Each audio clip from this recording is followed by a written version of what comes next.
In today's video, I'm going to teach you how to add a button in Webflow, a powerful tool for designing and developing responsive websites. Whether you're new to Webflow or just looking to enhance your skills, adding a button can make your web page more interactive and user-friendly.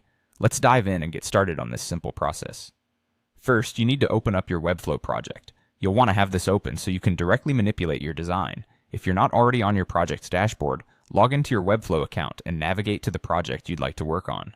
Once your project is open, you're looking for the canvas where all the magic happens, with all your page elements and design options. Next, let's add a button to your design. On the left-hand side of your Webflow workspace, you'll notice a series of icons. These are essential tools you'll use in your design process.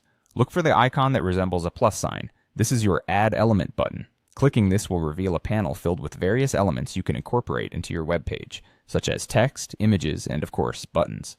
With the Add Element panel open, let's find the button element. You can use the handy search bar at the top of the panel to quickly locate it by typing in the word button. As you type, Webflow will filter out irrelevant elements, leaving you with only the button options. This is a great time saver if you're looking to quickly add specific elements to your page without scrolling through each option. Once you've found the button element, you're almost there.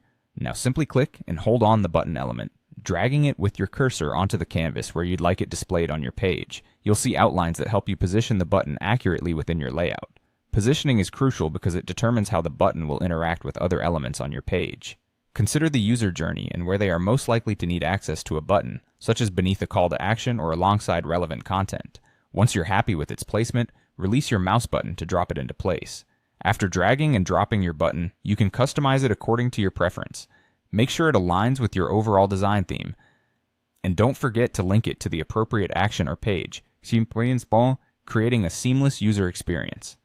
And there you have it, the simple steps you need to follow to add a button to your Webflow project.